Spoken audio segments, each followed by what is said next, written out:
Enfatologia, página 22, quinta linha. Poderia relatar o hibridismo multilingüe da siglonímia? O hibridismo multilingüe da siglonímia, você tem vários termos aí que vêm do grego, várias siglas que você tem a letras do grego. Então você tem sigma, você tem alfa, você tem beta, você tem kappa. Então ali você às vezes mistura com o português. Você tem, por exemplo, delta V ou delta S, na física usam muito. Então aí você está misturando grego e português, por exemplo. Delta V, que é a variação de velocidade. Então isso daí mostra que esse processo do multilinguismo, ele está mais presente do que nós imaginamos. Ele está presente no próprio alfabeto do nosso idioma português, com a assunção aí das 13 letras lá, que é o K, o W e o Y. Então esse processo multilingüe faz com que nós fiquemos mais atentos perante essa realidade, como eu trouxe ontem no verbete monoglotismo, o processo do poliglotismo latente dos cognopolitas. Então, sempre que eu posso, eu chamo a atenção para esse processo do multilinguismo para realçar esse assunto. No verbete do DAC, em premissum, poderia abordar o item descrenciologia. Os dois quesitos que mais gosto na conscienciologia é o princípio da descrença e a autopesquisa. Agora, aqui o que nós estamos falando é o seguinte: se o cara é assediador, está doido para ver você no buraco. Você tem que dar o conta. Não se deve ir no bico de ninguém. O papel aceita tudo. Epístola non erubescit. A carta não enrubesce. Isso é do Marcos Túlio Cícero. Agora, o microfone aceita qualquer tipo de som. O celular também. Hoje ponderar tudo. Fazer a autoexperiência. Vivenciemos a descrenciologia. Se está em dúvida, risque o assunto do mapa. Agora, eu chego aqui, vou ver se eu coloco mais um mega pensando aqui, que é o seguinte: e reflexão, filosofia robótica. Entende? Isso aí é uma boa para a pessoa pensar o que é, né? E reflexão, filosofia robótica. Agora, o que nós precisamos é mais do que a reflexão, é fazer a experiência, levar para o lado da teática, vivenciar o processo. Com isso, a gente chega às conclusões. Aí não precisa falar, eu não acredito, ou eu acredito, e esquece tudo. Não, eu já vivenciei isso, eu penso, admito, acho muito mais certo que eu vivi. Então, o achismo muda, já não é mais o achismo do jeito que era. Agora, é a única saída. Agora, esse nosso amigo, eles querem para cá todo dia, já faz algum tempo, eu acho que alguns anos. Todo dia, praticamente. Agora, ele gosta do princípio da descrença, da autopesquisa, por isso que ele pergunta muito. Porque autopesquisa e princípio da descrença é mais ou menos a mesma coisa. Então, a pessoa tem que perguntar mesmo, faz parte do serviço. Quando fala uma coisa nova, é ele que perguntou essa última pergunta sobre a siglonímia. E por que você quis agora, mais recentemente, criar a sigla para o princípio da descrença? Porque o povo estava querendo, a turma que insistiu com isso. Entendeu? É o PD. É que PD tem uma opção de coisa que pode ser, você está entendendo? Então a gente evitava colocar PD. Então, mas a turma estava querendo, a gente colocou, vamos colocar entre parênteses lá, o princípio da descrença. Faz parte do serviço. Agora, é esse, a gente precisa de estudar, né? O problema por aí, não tem saída, o que vai fazer? Agora, já tem, né? O princípio da descrença já tem em alguns lugares que eu coloco, bem claro, sem dúvida. Professor Valdo, na continuação do dicionário, aqui, ó, nos verdadeiros filósofos foram desenvolvidos iguais os gatos. Dormiam muitos, essa questão que o senhor coloca, por que se... Onde é que está isso aí? No complemento. Ah, no complemento. O que você quer? Não, a frases. Os verdadeiros filósofos. Os verdadeiros filósofos foram desenvolvidos iguais aos gatos. Dormiam muito e só penserizavam. Na minha casa já tivemos, em certa época, 4 filósofas, ou seja, 4 gatinhas. Devemos manter a lucidez com despertamento em dia, awareness, mais do que os gatos conseguem. Essa é a condição ideal para todos, em qualquer dimensão, o tempo inteiro. Eu acho, por exemplo, que a filosofia começou com os gatos, porque os gatos são filósofos. Às vezes eles param, ficam olhando para você, ficam pensando, eles fazem mais, vamos dizer, o processo da elaboração de pensamento e o problema também de transmitir o pensamento, mais do que a telepatia, mais do que a maioria. Por exemplo, o cachorro não é assim. O cachorro tem atenção saltuária de menino, entende? Criança. O gato não. Ele tem a fixação da ideia de adulto. Agora, por exemplo, você quer coisa mais séria do que essa minha gatinha lá, que tem alguns anos de idade lá conosco. Então, eu tenho lá meu computador e trabalho lá, e ela fica junto. Agora, um dia nós estamos lá com outro computador que tinha o teclado e foi colocado em cima do no-break. Então estava mais ou menos na altura dela. Ela viu que eu estava fazendo assim no computador, ela ficou em pé e começou no outro teclado a bater. Eu falei assim, mas não é possível. Se eu não visse, eu não admitiria uma coisa dessa. No entanto, outra coisa, ela estava assim olhando para mim.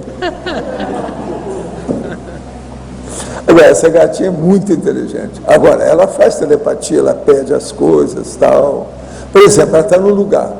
Daí a pouco eu vejo que ela mexe, olha para mim, e é como se ela fala assim, abre a porta que eu quero ir para lá. Aí eu abro, na mesma hora ela sai, e aquilo não é normal, porque ela gosta de me acompanhar. Agora, às vezes é porque ela quer ir ao banheiro, à toalete dela, ou quer beber uma água, sei lá o que é. Entende? Existe o processo. Então, eu penso que a filosofia começou ali. Porque não é aquele negócio de um bicho que está aí com um olhar de bobo. Não. Geralmente eles estão pensando alguma coisa. Está olhando para você, mas está sabendo o que é que se passa, olha bem como é que é. Walter, são filósofos. Você falando isso, o Arlindo já está se achando um gatinho. Né?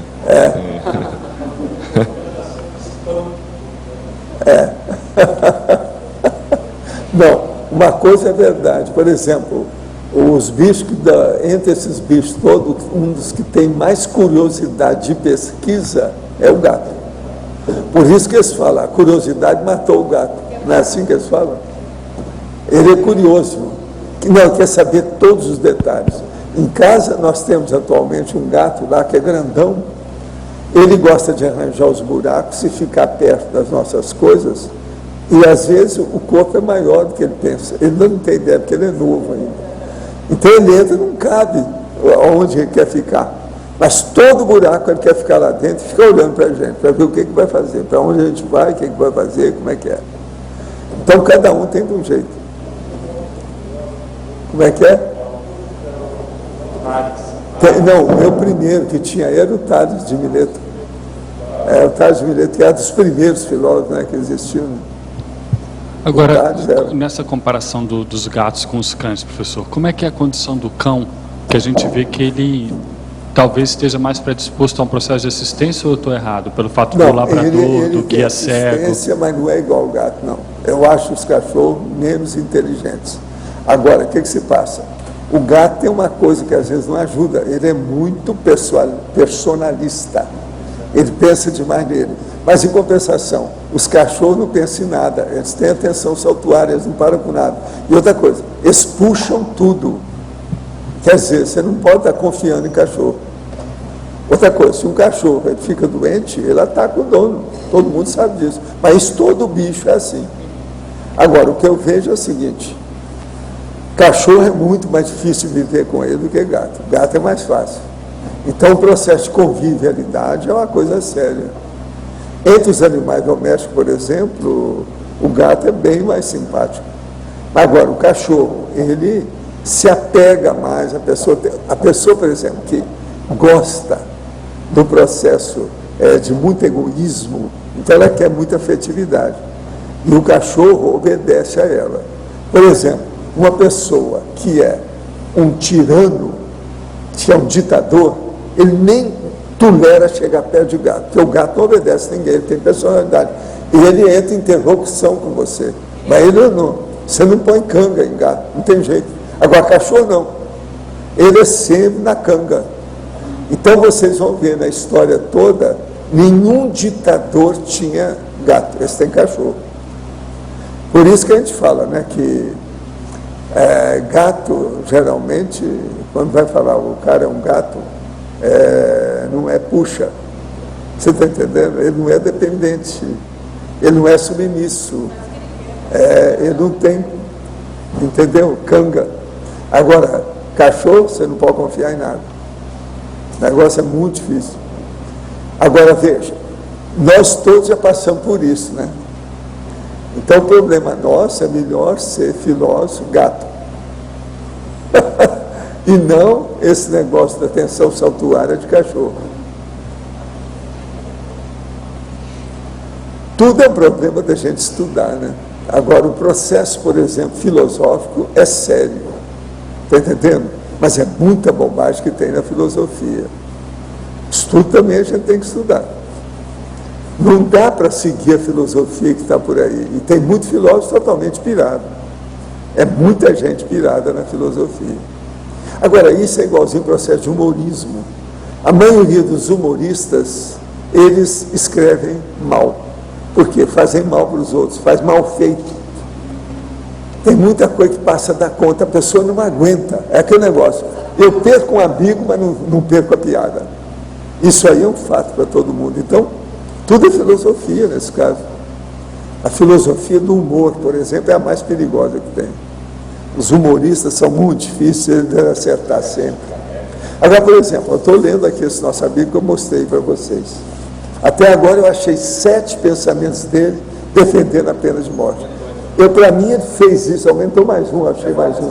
É que ainda falta um pedacinho, pode ser que ainda tenha mais. Estou marcando tudo, tem as páginas todas aqui. 15, 28, 56, 76, 101, 101, 156. São 7 até agora. Agora veja, ele deve ter feito esse livro para defender a pena de morte. Porque não tem nada que ele defenda mais de uma vez aqui. É só isso. Então o cara fez isso de propósito, quer dizer, piradão. Esse é belicista mesmo. Deve se juntar com o Bush. O Bush é que era esse negócio de pena de morte, a turma do Texas. Pode ser que esse cara passou pelo Texas, porque ele é que eles matam mais gente na cadeira elétrica. Texas. De modo que não é fácil escrever as coisas. Agora, ele tem um ou outro pensamento aqui que vale a pena, dele mesmo, uma coisa ou outra, mas é exceção. Agora, existe esse, como eu estava falando aqui antes, dos anônimos, que ele escreve, tem muita coisa boa. Por exemplo, hipódromo é o lugar onde os burros apostam nos cavalos. Isso aí é anônimo. Quer dizer, tem uns que são bons, mas é raridade. A maioria dele aqui é escolhido para esculachar, para acabar com a situação, nem sempre são bons. É uma pena, mesmo as citações não são bem escolhidas. Tem algumas que são muito comuns, etc. Tal. Agora, uma outra coisa que tem, uma coisa interessante, tem um pensamento do Balzac, que o Balzac fala da homem super, sem falar na homem super. Olha o que ele escreveu. Negar-se a cumprir uma ordem justa não é desobedecer. Isso é homem super. É o Balzac que escreveu isso, no século XIX. Então você veja, ele já pensava no negócio lá, do ponto de vista belicista. Né? Ele que estudava a sociedade, é interessante o pensamento dele. Esse aí não é muito citado, não. Raramente a gente escuta aí, ou vê alguém escrever ou faz citação sobre isso. É muito raro. Agora, o negócio é sério. Agora tem umas que são tão óbvias, inclusive desse autor, por exemplo, mentiroso não merece respeito. E daí? Aonde é que a porca torce o rabo? Qual a novidade? Até aí morreu a família do Neves. Não tem novidade nenhuma. Aqui, esse aqui, por exemplo, esse é bom, é dele, é bom. Infeliz é o rico que só tem dinheiro. Está certo. É uma boa síntese da situação. Agora, não é fácil o processo, mesmo assim, em matéria de máximas e pensamentos curtos é difícil. Agora, tem coisa que uma pessoa escreveu desde a antiguidade, o povo vai repetindo aquilo com outras palavras. Todo lado tem sempre as mesmas coisas. Agora, o que tem mais é sobre Deus, J. Cristo, mulher.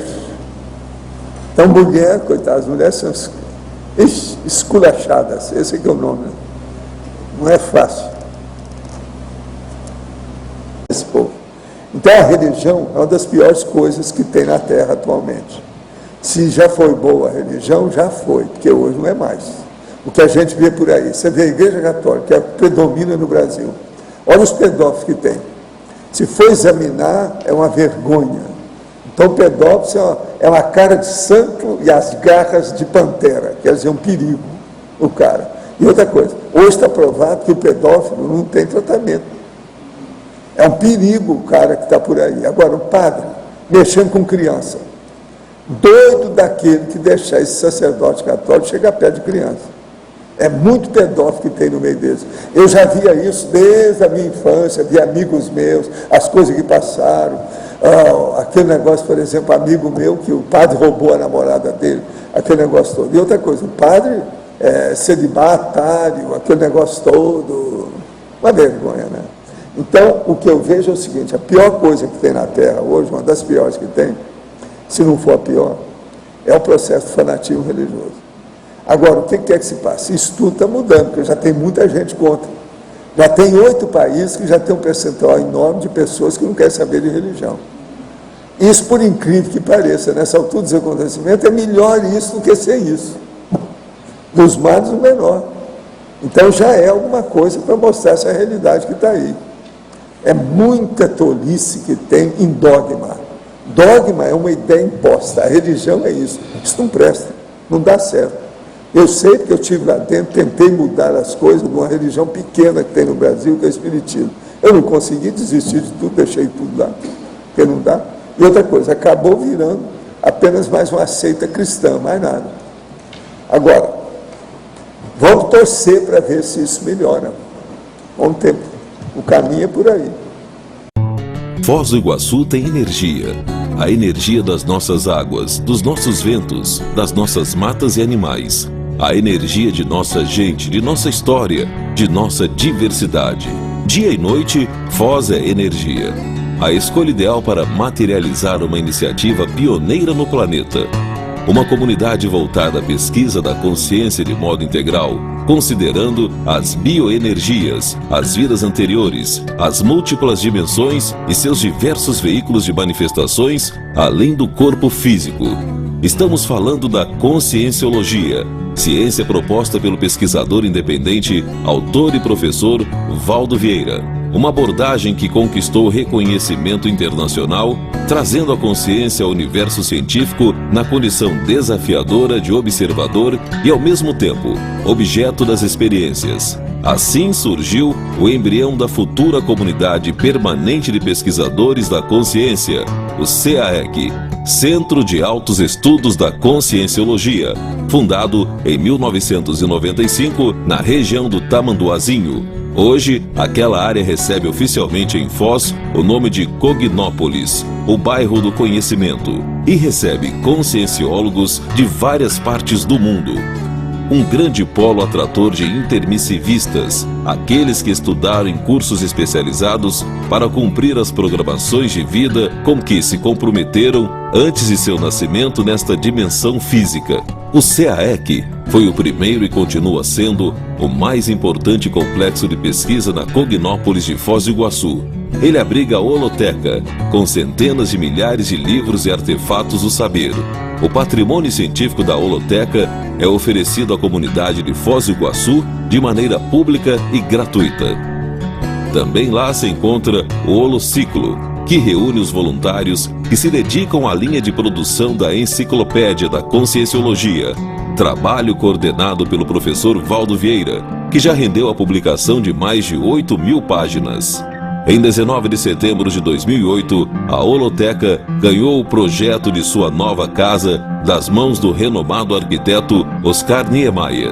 Assim, o mega centro cultural Holoteca será construído na Avenida Maria Bubiaque, ao lado do CAEC. Atualmente, o projeto está em levantamento de recursos para a elaboração do memorial descritivo, o que é necessário para sua aprovação pela Lei Rouanet.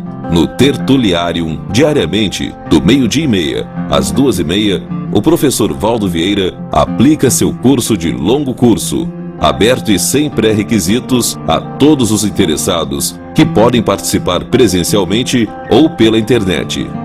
O CAEC, porém, não é o único complexo ali presente e a Cognópolis continua a crescer.